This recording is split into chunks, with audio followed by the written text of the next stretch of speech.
Assalamualaikum warahmatullahi wabarakatuh. Perkenalkan, nama saya Muhammad Arifin, calon guru penggerak angkatan 10 dari SMA N2 Gunung Putri, Kabupaten Bogor. Di sini saya akan mempresentasikan tugas koneksi antar materi modul 2.1 pembelajaran berdiferensiasi. Definisi pembelajaran berdiferensiasi yaitu usaha guru dalam menyesuaikan proses pembelajaran di kelas untuk memenuhi kebutuhan belajar individu murid. Bagaimana cara untuk dapat melakukan pembelajaran berdiferensiasi di kelas? Yang pertama yaitu memahami tujuan pembelajaran. Yang kedua, mengetahui dan merespon kebutuhan belajar murid. Yang ketiga, menciptakan lingkungan belajar yang mengundang murid untuk belajar. Yang keempat, melakukan manajemen kelas yang efektif. Dan yang terakhir adalah melakukan penilaian berkelanjutan. Berkaitan dengan kebutuhan belajar murid, guru harus memahami 3 aspek berikut. Yang pertama yaitu kesiapan belajar murid atau readiness, kemudian yang kedua yaitu minat murid, yang ketiga profil belajar murid.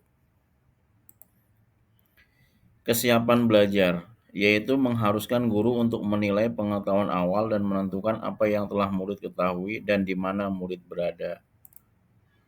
Minat murid, yaitu minat setiap anak pasti berbeda-beda. Minat adalah salah satu motivator penting bagi murid untuk terlibat aktif dalam proses pembelajaran.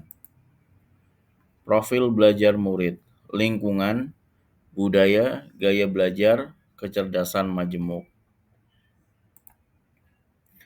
Kebutuhan belajar murid dapat diidentifikasi berdasarkan cara-cara berikut ini.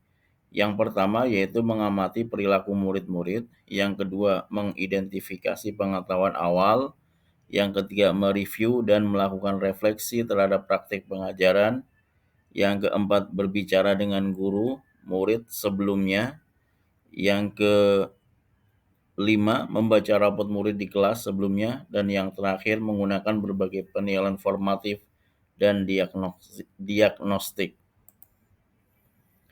Strategi untuk mendiferensiasi pembelajaran yang pertama yaitu dengan diferensiasi konten, yang kedua diferensiasi proses, dan yang ketiga adalah diferensiasi produk. Diferensiasi konten yaitu berkaitan dengan apa yang kita ajarkan seperti materi, konsep, atau keterampilan yang perlu dipelajari berdasarkan kurikulum. Diferensiasi proses yaitu kegiatan yang memungkinkan murid berlatih dan memahami atau memaknai konten dengan cara membedakan proses yang harus dijalani oleh murid. Yang terakhir, diferensiasi produk yaitu bukti yang menunjukkan apa yang murid telah pahami dengan cara membedakan atau memodifikasi produk sebagai hasil belajar murid, hasil latihan, penerapan dan pengembangan apa yang telah dipelajari.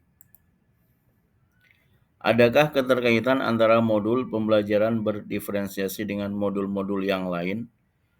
Modul 1.1, modul 1.2, modul 1.3, modul 1.4, dan modul 2.1.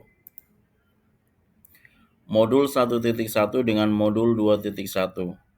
Untuk dapat melakukan pembelajaran berdiferensiasi, maka guru harus berusaha memenuhi kebutuhan belajar anak sesuai dengan kodrat alam dan kodrat zaman berdasarkan filosofi Ki Hajar Dewantara. Modul 1.2 dengan modul 2.1.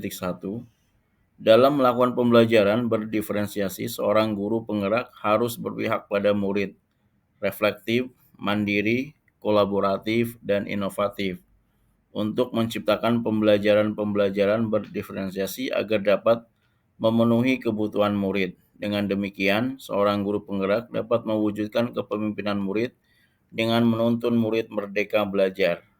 Hal ini sesuai dengan nilai dan peran guru penggerak. Modul 1.3 dengan modul 2.1. Pembelajaran berdiferensiasi dapat menjadi salah satu strategi untuk mewujudkan visi guru penggerak yang berpihak pada murid. Modul 1.4 dengan modul 2.1 Dalam pelaksanaan pembelajaran berdiferensiasi antara guru dan murid harus ada kesepakatan kelas terlebih dahulu agar proses pembelajaran berjalan dengan baik sesuai nilai-nilai budaya positif. Baik, mungkin demikian presentasi yang bisa saya sampaikan. Terima kasih. Wabillahi taufiq wal hidayah. Wassalamualaikum warahmatullahi wabarakatuh.